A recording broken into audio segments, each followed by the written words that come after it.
Hello infinites, welcome back to infinite financial academy. मैं हूं ऋतिक केसरवानी। आज के इस वीडियो में हम देखने वाले हैं कि वॉरेन बफेट जो दुनिया के बहुत ही सक्सेसफुल इन्वेस्टर हैं, बहुत ही फेमस है, वो कौन से इन्वेस्टमेंट स्ट्रेटजीज यूज करते हैं। एंड मैं पहले ही बता दूं कि ये वीडियो बेस्ड है हमारे एक ब्लॉग पे, जो हमारी वेबसाइट पे आप चेक कर सकते हैं, लिंक डिस्क्रिप्शन में है। एंड इस वीडियो में हम कुछ ही स्ट्रेटजीज देखने वाले हैं, लेकिन मैं आपको पहले ही बता दूं कि अगर आपने इस चैनल को सब्सक्राइब नहीं किया है तो प्लीज सब्सक्राइब कर लीजिए यार। इस पे बहुत सारे क्वालिटी फाइनेंशियल कंटेंट आपको मिलेंगे, तो प्लीज सब्सक्राइब कीजिए। एंड अगर आपको वीडियो पसंद आए तो लाइक करना मत भूलिए। अब शुरू करते हैं। सो दोस्तों, पहली स्ट्रैटेजी जो वॉरेन बफेट रेकमेंड करते हैं कि don't solely depend on one source of income, यानी कि एक सोर्स ऑफ इनकम पे कभी डिपेंड मत रहिए, क्योंकि अगर वो इनकम बंद हो गई तो क्या होगा। तो दूसरी सोर्स ऑफ इनकम होना बहुत ही जरूरी है। अब वो या तो आप पार्ट टाइम जॉब से ले सकते हैं या फिर इन्वेस्ट कर सकते हैं। जैसे समझिए आपने पार्ट टाइम जॉब ली, तो वहाँ पे आपको टाइम देना पड़ेगा, अपना वैल्यू देनी पड़ेगी वहाँ पे, तभी आपको वो रखेंगे। एंड अगर आप इन्वेस्ट करते हो, समझिए स्टॉक मार्केट में, म्यूचुअल फंड में, बॉन्ड्स में, बहुत सारे ऑप्शन है, गोल्ड है, आजकल तो ETF भी है, गोल्ड, डिजिटल गोल्ड है। तो वहाँ पे अगर आप इन्वेस्ट करेंगे तो आप सोते भी रहोगे तो भी आपका पैसा बनेगा या फिर घटेगा, क्योंकि स्टॉक मार्केट तो हर दिन खुलता है, बंद होता है, एंड प्राइजेस ऊपर नीचे होते रहते हैं। तो आपका मुनाफा होगा या तो नहीं होगा, लेकिन आपने इन्वेस्ट किया है तो आप सोते भी रहोगे तो वहाँ पे पैसा बनेगा या घटेगा। तो ये एक चीज़ है कि आपको वहाँ पे टाइम नहीं देना है, एक बार इन्वेस्टमेंट करके रख देना है। अब वो वैल्यू बढ़ेगी या नहीं बढ़ेगी वो डिपेंड करेगा कि आपने कौन सा स्टॉक चूज किया। तो ये है उनकी पहली स्ट्रैटेजी। दोस्तों, वॉरेन बफेट की दूसरी स्ट्रैटेजी ये है कि प्राइस इज व्हाट यू पे and value is what you get.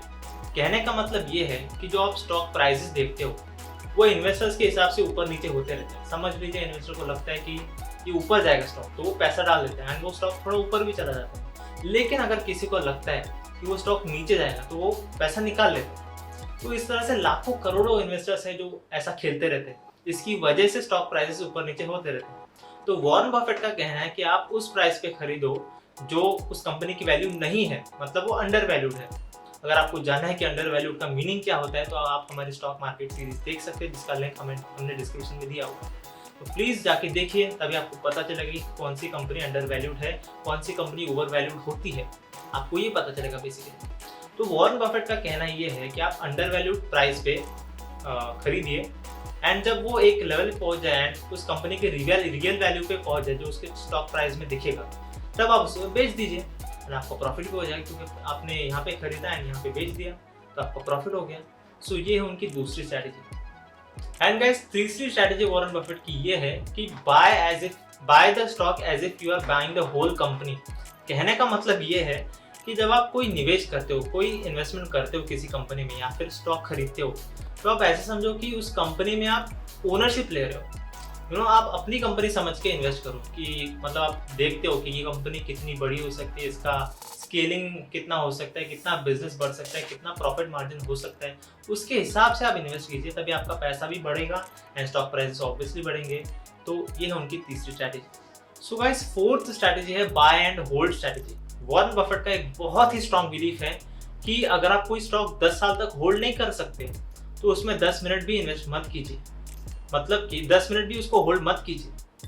And वो ट्रेडिंग में बिल्कुल बिलीव नहीं करते, बोलते हैं कि भाई 10 मिनट में बहुत प्राइस ऊपर नीचे होता है तो प्रॉफिट बनाना बहुत ही मुश्किल है। उससे अच्छा है कि आप इन्वेस्ट करो एंड अपने दूसरे काम में लग जाओ, जो भी आपका बिजनेस है, जो भी काम है, एंड यहाँ पे आपका पैसा बढ़ता रहेगा जैसे भी आपने स्टॉक्स लिए होंगे उसके हिसाब से। तो ये है उनकी चौथी स्ट्रैटेजी। सो दोस्तों, फिफ्थ एंड लास्ट स्ट्रैटेजी ये है कि do not invest in a company whose business you don't understand. मतलब कि उस कंपनी में आप कभी इन्वेस्ट मत कीजिए जिसका आपको बिजनेस ही नहीं समझ में आता है कि वो कंपनी पैसे कैसे बनाती है। समझ लीजिए मैंने किसी कंपनी में इन्वेस्ट किया just for the sake of profit in stock prices, मतलब मुझे लग रहा है कि वो स्टॉक ऊपर जा सकता है तो मैंने खरीद लिया, लेकिन उस कंपनी का बिजनेस मुझे समझ में नहीं आता, क्या करती है, कैसे पैसे बनाती है, कुछ समझ में नहीं आता। तो वॉरेन बफेट का मानना है कि इस ऐसे इन्वेस्टमेंट्स कभी मत कीजिए, वहाँ पे लॉस ही होगा। तो जिस बिजनेस को आप समझते हैं, जिस कंपनी का बिजनेस आपको समझ में आता है, उसी में ही इन्वेस्ट कीजिए। तो आपको समझेगा कि वो कितना स्केल कर सकती है, कितनी डिमांड है उसके प्रोडक्ट की, वो कितना प्रॉफिट मार्जिन रख सकती है एंड कितना प्रॉफिट उसको हो सकता है, कैश फ्लो कितना होगा, बहुत सारी चीज़ें आपको समझ में आएंगी, जिसके लिए आप हमारे स्टॉक मार्केट सीरीज भी देख सकते हैं, जिसके लिंक्स आपको डिस्क्रिप्शन में या फिर आई बटन में मिल जाएंगे। सो आज के लिए बस इतना ही रखते हैं यार। एंड हाँ, अगर आपको 10 के 10 स्ट्रैटेजीज जाननी है वॉरेन बफेट की, तो आप हमारी वेबसाइट पे जा सकते हैं, ब्लॉग्स वाले सेक्शन में जा सकते हैं, वहाँ पे आपको 10 के 10 स्ट्रैटेजीज मिल जाएंगे। एंड इस वीडियो में हमने सिर्फ 5 स्ट्रैटेजीज देखी। सो हमारी वेबसाइट भी जरूर जाइए। And thank you very much for watching.